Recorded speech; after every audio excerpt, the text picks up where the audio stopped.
Sin Procurador General de la República, sin fiscal electoral, sin fiscal anticorrupción, con una gran crisis de legitimidad del órgano electoral, con impunidad y donaciones millonarias, tras los sismos de septiembre, en manos de un gobierno cuya corrupción ha sido su sello por excelencia. México camina rumbo a las elecciones de 2018.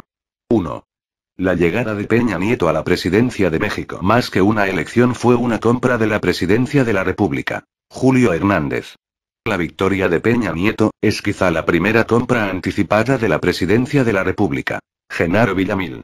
Enrique Peña Nieto llegó como el propio Gustavo Madero, entonces presidente nacional del Partido Acción Nacional, PAN, dijo unos días después de las elecciones de 2012, a punta de billetazos. Es decir, elecciones con un chorro, con un montón de dinero subterráneo, proveniente de fuentes oscuras, recuerda Julio Hernández, periodista y columnista del diario La Jornada. En medio de una elección en donde el dinero inclinó la balanza a su favor, el entonces candidato del Partido Revolucionario Institucional, PRI, llegó al poder, gracias también a la decepción que supuso el cambio con el PAN y los más de 100.000 muertos de la lucha del expresidente Felipe Calderón contra el narcotráfico. Sin embargo, como lo revela Álvaro Delgado, en su libro El Amaciato, Felipe Calderón y Enrique Peña Nieto pactaron el apoyo del PRI mexiquense al panista en 2006 a cambio del respaldo de Calderón al entonces gobernador del Estado de México para los comicios de 2012. Además, el otro expresidente panista, Vicente Fox Quesada, reconoció durante una entrevista en Viva México que tenía un acuerdo con Peña Nieto para apoyarlo, porque él, Peña Nieto, se comprometió conmigo a mover dentro del PRI reformas a favor de México. Seguramente, de ahí proceden los negocios que construyó a su paso por la presidencia y su voraz interés en la industria petrolera, como lo retrata el periodista Raúl Olmos en su libro Fox Negocios a la sombra del poder. En entrevista, Hernández señala que Enrique Peña Nieto llegó bajo el signo de la corrupción política desde el principio, impulsado por el grupo al que le llamaban el Sindicato de los Gobernadores, al cual pertenecen varios de los mandatarios que actualmente están acusados de corrupción y quienes apoyaron económica y políticamente la precampaña y campaña del candidato priista en 2012. El periodista y reportero de la revista Proceso, Genaro Villamil, coincide en que Peña obtuvo la presidencia a través del desvío millonario de recursos para la promoción personal y la creación de una red de influencias de los gobernadores del PRI. 7 de esos gobernadores están procesados por corrupción, a través de también una serie de sobornos corporativos, que ahora ya sabemos fueron desde Odebrecht, constructoras y grupos transnacionales, dice Villamil. Y aunque el movimiento Yo Soy 132 cimbró la campaña de Peña Nieto, no alcanzó para hacer un contrapeso efectivo. El colectivo surgió en las universidades, en primer lugar desde la Iberoamericana, en donde los estudiantes le cuestionaron el uso excesivo de la fuerza en los acontecimientos de Atenco. Villamil señala que la compra de la presidencia se debe también al debilitamiento del PRI, y que esa inversión al final de cuentas está dejando a México con la deuda interna más alta de los últimos 20 años. 300.000 pesos, más de $15.000 debe cada familia mexicana ahora con Peña Nieto, antes eran menos de 100.000. Siempre están hablando de que el manejo económico ha sido muy bueno y para nada, no cumplió con ninguna de las expectativas de crecimiento económico planteadas durante sus 5 años de gobierno, siempre fue a la baja, afirma. Días después de las elecciones de 2012, miembros de la oposición destaparon el Monexgate, una operación millonaria que utilizó monederos electrónicos para la compra del voto en favor del candidato priista. A pesar de que se presentaron pruebas y que las autoridades sospechaban de lavado de dinero y el uso de recursos del narcotráfico, Enrique Peña Nieto asumió el poder, y el tema quedó en el limbo. 2. Corrupción. Quieren ver corrupción detrás de cualquier cosa. Peña Nieto. La corrupción no es un accidente en la historia de Peña Nieto, él es la historia de la corrupción. Genaro Villamil. De acuerdo con Transparencia Internacional, México es el líder en percepción de corrupción con 51% de mexicanos que han pagado un soborno. Por su parte, el estudio Anatomía de la Corrupción, de la académica María Amparo Casar, revela que 43% de las empresas en México han dado sobornos.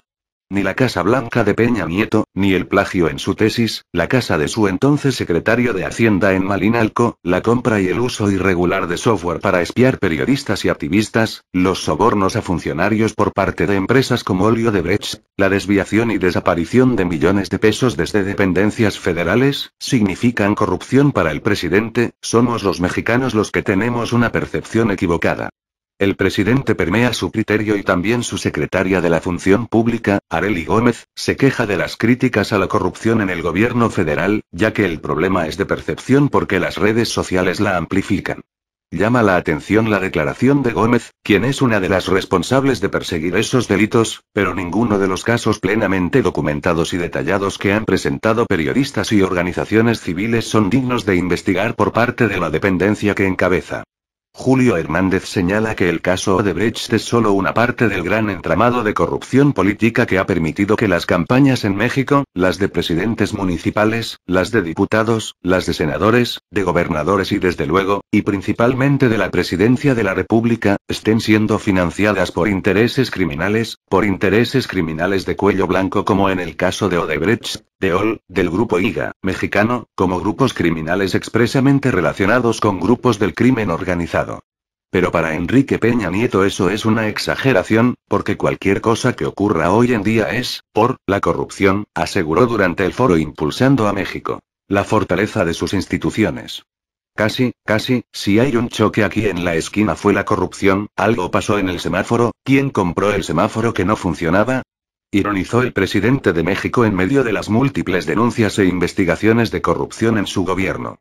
Y es que para Villamil, la corrupción de Peña Nieto proviene de un grupo político, de una escuela de políticos que ve la corrupción como algo normal. La corrupción no es un accidente en la historia de Peña Nieto, él es la historia de la corrupción. Peña Nieto es el resultado de una historia de corrupción. Si él combatiera la corrupción, se combatiría a sí mismo, se acabaría desvaneciendo él mismo, porque él es resultado de la corrupción. Desde el gobierno de Arturo Montiel, siendo él secretario de Administración, manejó los fondos que se desviaron durante la época de Montiel, ahí estaba clarísimo que él representaba eso, criticó.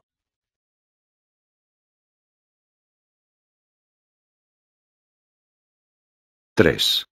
Impunidad. Cuando un presidente manda despedir a un funcionario que investiga actos de corrupción, Santiago Nieto Castillo, hasta hace unos días titular de la Fiscalía Especializada para la Atención de Delitos Electorales, CEPADE, investigaba el supuesto financiamiento de la empresa Odebrecht a la campaña de Enrique Peña Nieto. Lo destituyeron un día después de que uno de los funcionarios involucrados le pidiera una carta para exculparlo.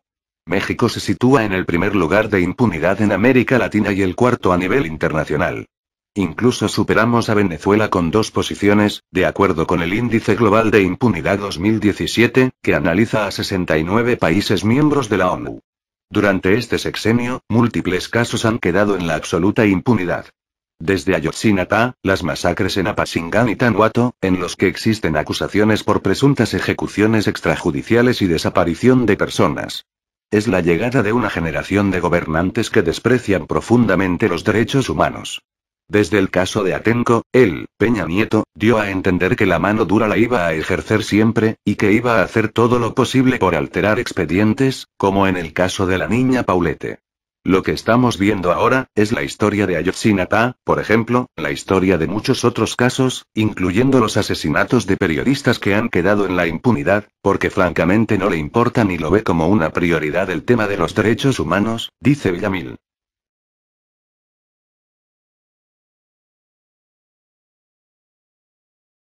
¡4! Asesinato de periodistas. El 90% de los homicidios proviene de alguna persona vinculada con el Estado. Alejandro Meléndez, fotoreportero y activista. México, el tercer país más peligroso para periodistas. Reporteros sin Fronteras. De 2000 a la fecha fueron asesinados 111 comunicadores en posible relación con su labor periodística, de los cuales 38 han sido durante el sexenio de Enrique Peña Nieto, de acuerdo con la organización Artículo 19. El asesinato a periodistas es un acto criminal realizado desde el poder político o en contubernio con el poder político. La documentación de los casos nos arroja que un 90% de ellos proviene de alguna persona vinculada con el Estado y eso desmitifica el discurso oficial que nos quiere hacer creer que las agresiones y asesinatos vienen del crimen organizado, aunque en el fondo tienen razón, porque los políticos son el crimen organizado, señala el organismo. En el gobierno de Enrique Peña Nieto, no solo aumentó el número de agresiones a periodistas sino se acrecentó la brecha institucional para que la impunidad en los casos siga, dice Meléndez, quien también es miembro de diversos colectivos en defensa de los periodistas. El reporte anual de Reporteros Sin Fronteras, RSF, sitúa a México como el tercer país más peligroso en el mundo para ejercer el periodismo, incluso más que Siria y Afganistán. Mientras no se esclarezca alguno de los casos de asesinatos a periodistas, el Estado manda un mensaje claro a los agresores de que pueden hacer lo que quieran y en ningún momento serán castigados. Es por eso que la impunidad asesina, agrega. Ante esta situación los periodistas tomamos la decisión de hacer la tarea que el Estado no realiza, por lo que creamos diversos colectivos como Fotoreporteros MX, Periodistas de a pie, Voz Alterna, Ni Uno Más, etc., que están ligados unos a otros por todo el país y conformamos un frente de periodistas el cual puede hacer circular la información y poder discutir los casos de agresión a periodistas con más riesgo en el país, dice Meléndez. Además, el reporte de RSF sitúa a México en el lugar 149 de 180 países, donde el primer lugar en libertad de expresión lo tiene Noruega y el último Corea del Norte. Creemos que el mecanismo de protección a periodistas, la FEADLE y los mecanismos estatales deben de desaparecer o transformarse ya que absorben mucho dinero en prácticas burocráticas y no resuelven ningún caso y al contrario vulneran más la labor de defensa al periodista, precisó. Hemos visto que unidos somos más fuertes y que gobiernos ni empresas en México nos van a ayudar si no lo exigimos en colectivo para cambiar el panorama que nos presenta este país, porque no nos vamos a callar, enfatiza el fotoreportero.